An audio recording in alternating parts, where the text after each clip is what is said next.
Welcome back to the Oscar Project Podcast, the show where I discuss Oscar-nominated films year by year. I'm your host, Jonathan Icherberg, and today I'm bringing you an interview with Julia Grupińska, Tian Westraad, and Ezequiel Garibay, three of the creators of the short film El Ombligo de la Luna, which was selected as a finalist for the 2024 Student Academy Awards. Before I jump into the interview, please be sure to subscribe to the show in your podcast player so you can get all the newest episodes as soon as they are released. If you like the interview and want to hear more, please consider leaving a rating and review in Apple Podcasts or Spotify. Julia Grupińska is a 2D animator from Poland with a passion for storytelling. During her 2 years at Gladwell, Paris, she co-directed and animated the 2023 Annecy Festival opening Watch Closely. Currently, she is working as a 2D animator on several Japanese animated projects while investing her free time into developing personal projects. Tian Westraad is a 3D character animator and storyboard artist based in Paris. Before completing his master's studies at Gladwell, he studied at the animation school in Cape Town, South Africa, where he wrote a short film titled The Boy and the Robin. He also worked for 2 years as a character animator on productions for Netflix, Disney, and DreamWorks. Ezequiel Garibay is a Paris-based Mexican 2D artist and director who has worked for several advertisement, TV series, and film projects in Mexico before moving to Paris, where he co-directed Schwing, an Annecy opening film. He now works as a freelancer while developing personal and group projects with other artists. They all join me on the podcast today to talk about their short film, El Ombligo de la Luna, which was selected as a finalist in the animation category of the 2024 Student Academy Awards. Julia, Tian, and Ezequiel, welcome to the show. Hey, Jonathan. Thanks a lot. Thank you for having us. Hi, thanks for having us. This film is a wonderful, heartwarming story about a boy reconnecting with his estranged father after the death of his mother. What was the inspiration for the film when you got started on this project? To be honest, there was a lot of things that came in into the story while we started writing on it. We had quite some time to think about what we want to tell. And it actually emerged from a lot of our conversations, from our life experiences, from things that we wanted to talk about. It was just after really talking a lot about empathy, about things that just resonate with us. Yeah, I think like Julia mentioned, I think when I'd seen film, we kind of wanted to centralize on a couple of themes. Among them are with empathy and forgiveness, second chances, compassion. These types of themes, we're kind of really focusing on them. And so kind of the story kind of just came from there. Obviously, when you go with these themes into a writer's room, all hell breaks loose. But I think at some point we kind of went very far away and just sort of reeled the story back into what we know and what we had experienced, what we loved. And so we could tell a more authentic story. But yeah, it came from those themes. Yeah, exactly. We as a team, we were really focused on story from the beginning. And the way we went about it was... At first, we talked as a group, and we shared, our life experiences. We even called ourselves a therapy group in our generation because all the time we were talking about this, our past and our issues and things like that. So that's how the idea for the characters. Sure. It sounds like you get to work out some of your own issues in the making of the film, or at least in the writing as well. I'd love for you to talk a little bit more about the title of the film, El Ombligo de la Luna. Is there any deeper meaning behind that title? I know we get it kind of described what it means in the film itself, but is there any deeper meaning behind choosing that title? Yeah, actually, I think I can answer that one because the title El Ombligo de la Luna is actually, that is the meaning of the word Mexico.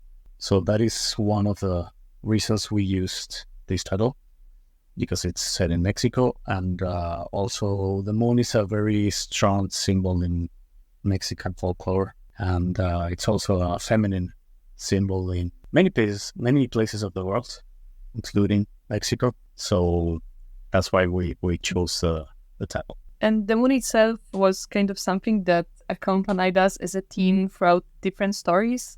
In every story that we approached, the moon was always present. So it was a symbol that really fascinated us. And at one point when we were able to connect it to the story, not only have it just as a symbol, it became something very special for us. And we really had to include that in the title. Wonderful. I really like that. Now, Ezequiel, you also voiced the father in the film. What was it like lending your voice to a character while also trying to help the team direct the film as a whole? Well, it was pretty fun. It wasn't planned that way. Actually, we were casting actors. We cast quite a few, but none of them really, not one of them was like ideal for the character. And I was doing like the mock-up dialogue for the animatic, and the teachers liked it so much that they just told me I should do it, and I did it. And it was pretty fun. And yes, a lot of work, because at the same time, like, we had to do the acting stuff. Where I was, we were directing the actress as well, the girl. We did that in a couple of days, and at the same time, we had to work on the animation and all that. It was a bit challenging, but pretty, I don't know, exciting. We learned a lot. I know. And actually, our teacher, the sound designer, was also one of the people who encouraged us to try our voices for the characters. So it wasn't like we really wanted to have this authentic sound. And he said that sometimes, even though we are not actors, sometimes the directors actually manage to nail the voice like perfectly. So he really told us to try as well, and it worked out perfectly. Yeah, I think like, because like Ezequiel said, we use this voice in the storyboards. So, and kind of, I don't know, his voice kind of informed the character a little bit, like in the way that we were storyboarding him and the way that the character turned out at the end. It was very much informed by his acting through the storyboards. So as soon as we brought in new people to do the voice acting for Chaba, who's the main character, it kind of felt forced. It didn't feel like it was true to who Chaba was. So I think we all knew that Ezequiel was supposed to play the role. It was just the sound designer that was like, guys, what are you doing? Ezequiel's like the perfect guy to play this role. So yeah. You'll just need to get permission first from someone outside the project. Exactly. Yeah, good. Now, you talked a little bit about kind of the design of the moon and using that as a kind of the central point for a lot of the story options that you had. I loved the design of the film as a whole. So if you would tell me a bit about creating that world from the garage where we see the characters at the beginning to the car that they're in throughout their travels, and then also kind of the world of being on the moon. How did you set that as unique to your production? I think it's important to mention on this part about the two missing directors from our movie that are missing today, because they worked really hard to help us envision how the world is going to look like, which was Sarah and Okan. And both of them worked on layouts for the movie, tried to create the space of the world. But at the beginning, we also brainstormed a lot how we wanted it to look like. And that's where the colors came in. We had a lot of discussions how we want the moon to look like. And one of the things that we wanted to make it very magical. And that's how the pink color came to existence. And the pink moon actually started to grow kind of in our visions. Well, now looking at it, it was, I think, the perfect choice for the movie. Yeah, it was a point of contention. Like, we discussed the moon color quite a bit, because there was a bit of a debate. I wanted it blue. Julia and Sarah especially wanted it pink so bad that they won in the end. And like Julia said, Sarah also and Bokank did a lot of work on that. The first part of the story is set in Guadalajara, Mexico. So we went into Google Maps, and I also told them a little bit about what I know from my own city. And these guys made a lot of great work, great art, and that's in the film. Excellent. And I also wanted to touch a little bit on the music for the film. I think I saw that it was original music. And if you could talk a little bit about who you got to work on that music and how you wanted to use the music to support the action going on the screen, because I think it did a really, really nice job of pairing with that. Yeah, I almost knew instantly, from the start, that who I wanted the composer to be. So I asked my friend Aldo Martinez from high school to compose it. He's a Mexican guy. He lives in Mexico, and he's amazing. I don't know. I don't think the soundtrack of the film is on any platform right now, But this guy has a SoundCloud and an Instagram page. I can send them to you. Yeah, that would be excellent because it's one of those things. I think I would enjoy listening to his music just while I'm working as background music. Yeah, he's pretty great. And it was actually, we had a very clear idea what kind of music we want. So as Ezequiel said, it was really an easy choice. And we had a lot of discussions also with our composer, and together we showed him the references that we gathered, and very quickly he gave us pretty much everything that we wanted. So it was really nice to work with the music, and we were really happy to hear the final version. Actually, he wrote a song that is not in the film. We ended up discarding it. So I'll try to send that to you as well. Fantastic. That'd be wonderful. Now, you guys are Student Academy Award finalists, so that's a big congratulations for that. Are there any festivals, any screenings coming up where people might be able to check out the film in the near future? Yeah, we have 3 upcoming festivals. The first one is Pixelato in Mexico in September, so just around the corner. And then we have Alain Rasnay here in France. That's October. And in November, Animal Koi in Spain. And it's also pretty important to mention that the movie is also free to watch on YouTube, even though it's not the same, of course, as watching it in a cinema or on a festival. But it's available to all on YouTube for free. Of course, and we'll put a link to the film in the show notes so people can check it out and see what we're talking about. Now, I have a couple of questions not specifically related to the film, but before I move on to those, is there anything else you guys want to touch on about El Ombligo de la Luna? When we talk about this movie, there's always something new that comes up, like new memories or some new thoughts that we have on the movie. But I think we've covered most of those today. And just at the end, I also like to just mention the 2 directors that are missing. And well, I hope they have a great day. Yeah, I think we're all proud of our film. The Academy Awards was a big and great surprise, at least for me. Like it completely unaware. So I was not expecting that. It was amazing news.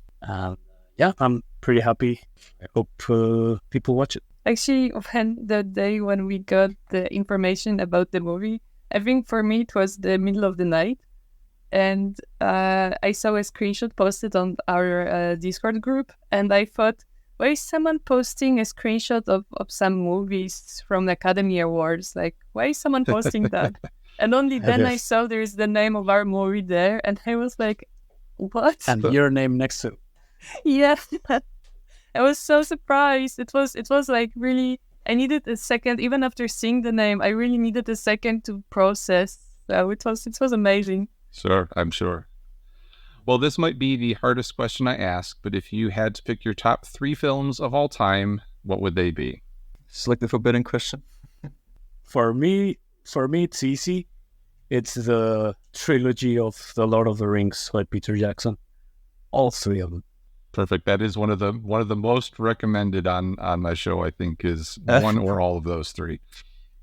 For me, it's probably it'll probably have to be Whiplash as one of my films, and The King's Speech. I don't know if you know this film, but I watched them when I was very young, and it left quite a big impression on me. So Whiplash and King's Speech. Personally, I always have so much trouble choosing because I never kind of rank the movies. Like when I watch it, I just either like memorize it, or like I remember the feelings that I had when I watched the movie or not. And this is kind of how I rank them. So I never really think whether this was like the best movie or not.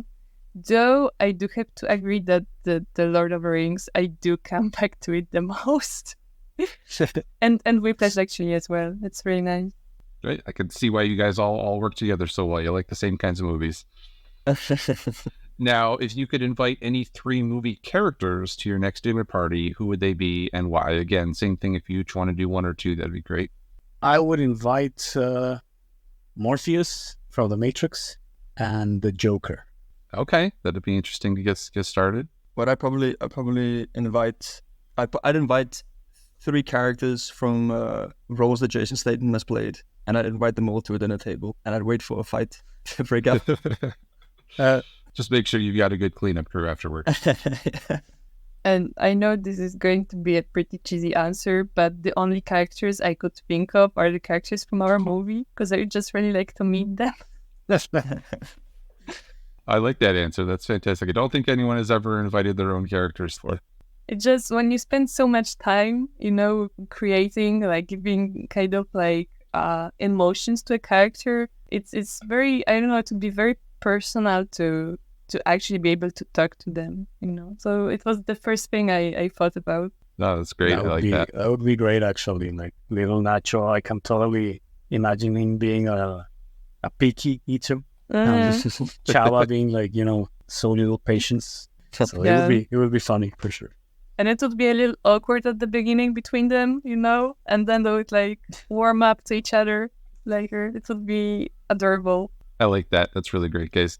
Now, do you have any books that you could recommend that you've read recently? They could be fiction or nonfiction and don't have to be related to movies. And this isn't a top 3 or anything, just things you've been reading lately. Lately I read a couple of books that really liked. One is The Uses of Enchantment by Bruno Bettelheim. That's about fairy tales and writing and stories in general. Manufacturing Consent by Chomsky and Herman. Yeah, I think I'm go next, I guess. I've recently read, it's a non-fiction book. It's called Outliers by Malcolm Gladwell.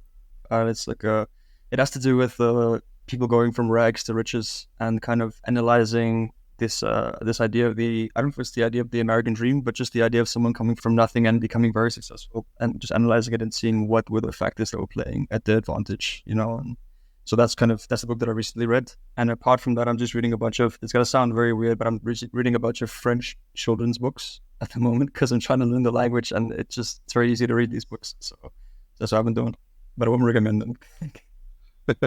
After spending so much time in France, after I came home, I actually started to go through my family's library because we have quite some books, and I was just like picking one by one what to read. And currently, it's mostly fiction. Currently, I'm reading Henry James' The Ambassadors, which I was told different opinions on. But I heard it's really well written, and it's mostly actually dialogues, and it's kind of like how to say that duels, but in the dialogues they kind of duel each other. Every like conversation is kind of like something like a fight, like a showdown, which is very interesting because everything goes down in words. So it's really fascinating to read something from the perspective of someone who's mostly in visual storytelling. For me, it's always very enriching to process how to actually operate with words, to say everything, just with words, and you can see everything, you can feel anything. It's really interesting to go back to the book world. That's fascinating. I really like that. So we'll put some links to those books in the show notes as well, so people can check them out if they've never read them before. And lastly, before we wrap things up here, do you guys have any other projects lined up that you're working on? And also, where can people follow you on social media to keep tabs on what you're working on? Well, I'm mostly working, as it was mentioned at the beginning, I'm mostly working on some Japanese animated projects, which I cannot really talk about yet. But at least one of them is going to, I think, be available soon. So if people are interested, they can always check my Twitter, Instagram. I'm mostly available on those under my name. So should be easy to find, and I'll be definitely sharing how it looks like from the inside, because I'm always fascinated myself by the process of filmmaking. So yeah. I am working with a couple of my friends on an animated TV series, but it's still too early to give any details. It's gonna be fantastic whenever it happens. If and when it sees the light of day, it will be pretty cool, I think. Yeah, I hope I can share more details about that in the near future. Also, a couple of personal projects. Those are my own stuff, but I've only just started to develop. And you're on Instagram as well? Yeah, exactly. I'm on with my name. You can find me on Instagram. I'm terrible with social media, but yeah, Instagram is the one I use the most. Yeah, for me, I'm currently working on it's like an unannounced 3D series that will be made. It's a French and South African production that's being made currently, but it's up in it now, so I can't really speak about it just yet. So I'm in the same boat as Julia, but it's super exciting and I'm looking forward to sharing it to the world. I'm on Instagram as well, but I'm just as bad as Ezequiel, if not worse, with this stuff. No worries. Yeah, probably you'll worse. Be able to find me. Yeah, probably worse, exactly. I'm like a ghost on there. So, but yeah. Excellent. Well, we'll put links to all of your Instagram handles where people can follow you and keep up to date on these exciting, mysterious projects that you're talking about. Well, thank you, all three of you, for joining me today. Really appreciated the time to talk about your film, you sharing your film with me, and hearing the stories about making of this wonderful little adventure. Great. Thanks for having us, Jonathan. Thank you so much. Jonathan. Thank you again to my guests today, Julia Grupińska, Tian Westraad, and Ezequiel Garibay. Their short film, El Ombligo de la Luna, was selected as a finalist for the 2024 Student Academy Awards. The Oscar Project podcast is written and produced by me, Jonathan Eacherberg, with editing assistance from Joshua Eacherberg. Please be sure to come back for my next episode, where I will be speaking with Zach Lazarou, director of the short film The Undertakers. Until then, I hope to see you at the movies.